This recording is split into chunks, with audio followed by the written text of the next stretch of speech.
les peurs.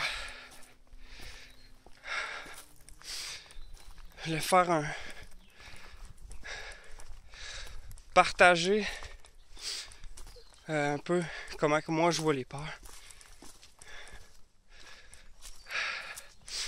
Et puis comment que franchir ces peurs peut aider à,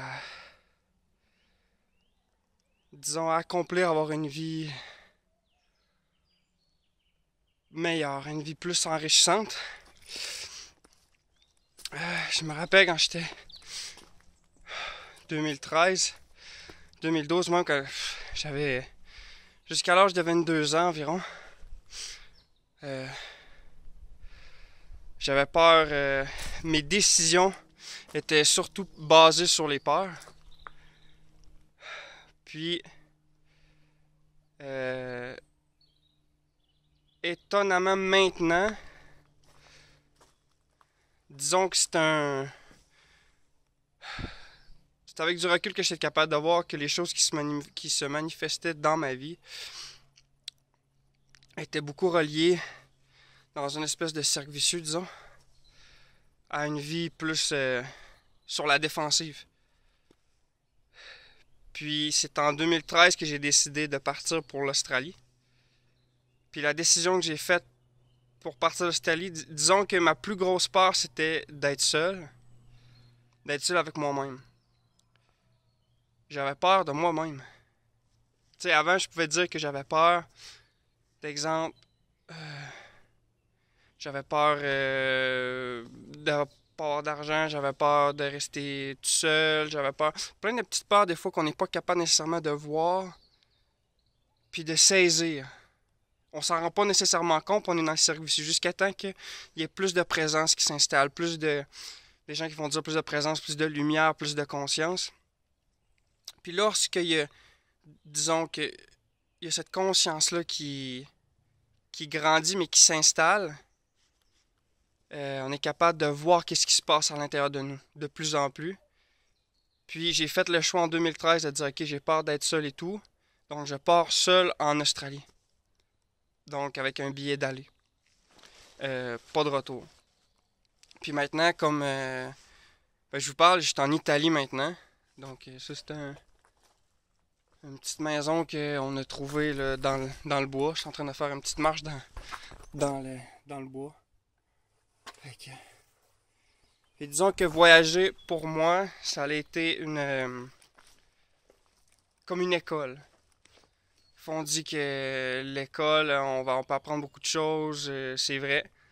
Sauf que l'école de la vie, qu'est-ce qui nous challenge à l'intérieur de nous, ça fait une énorme différence sur qu'est-ce qui va se manifester en termes de mouvement dans la vie. Hein. Il n'y a rien qui s'arrête, il n'y a rien qui est permanent. Puis on le voit par rapport à la nature. Hein? Même si on dit des fois on pense oui c'est permanent peut-être une roche parce que c'est extrêmement dur, c'est vieux.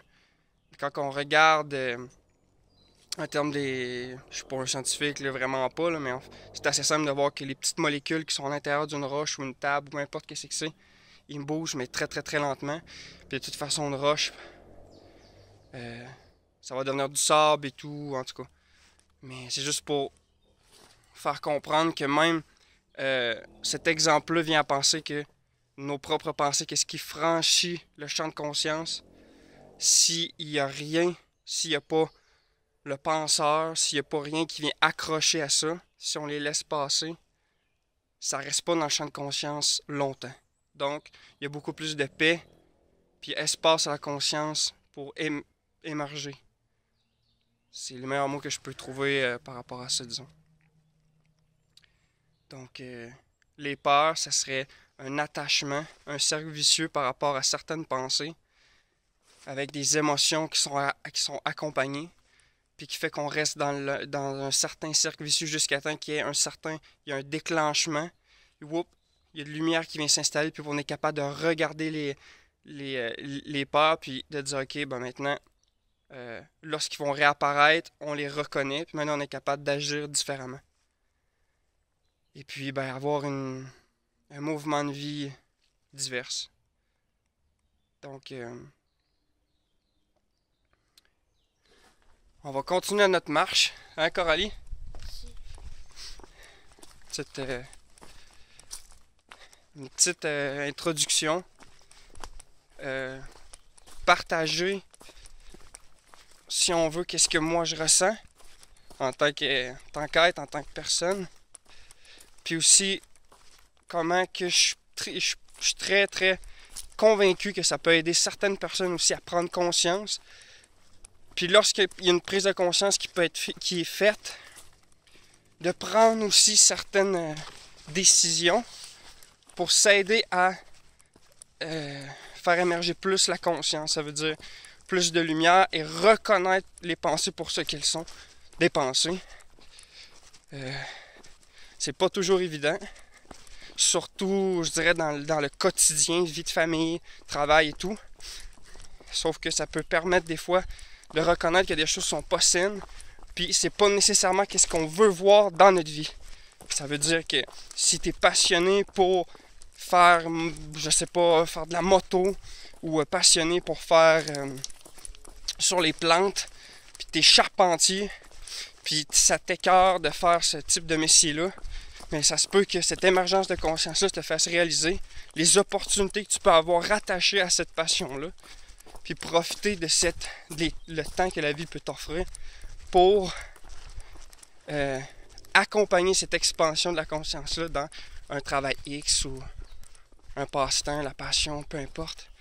Mais pour vraiment que cette conscience-là se libère, puis aussi que ça influence certaines personnes autour de nous. Donc, si une personne est plus consciente aujourd'hui, ben, je suis pas mal sûr que les gens autour de nous aussi, hein, notre champ vibratoire, qu'est-ce qui est nos émotions, comment qu'on parle aux gens aussi, ça l'affecte certaines personnes, ça va affecter nos amis, les gens qu'on va rencontrer au supermarché, peu importe. Mais ça se sent. Puis qu'est-ce qui nous attire aussi? Qu'est-ce que... C'est paradoxal, c'est pas paradoxal, mais c'est un petit... petite parenthèse. Qu'est-ce qu'on mange aussi? Comment qu'on mange? Donc, petite vidéo comme ça, j'espère que ça vous a plu. Je ressens un peu de gêne, mais j'espère que ça va être bénéfique pour certaines personnes. Puis c'est tout. Bye. Plus. Dis-tu bye bye, Coralie? Bye. Bye bye.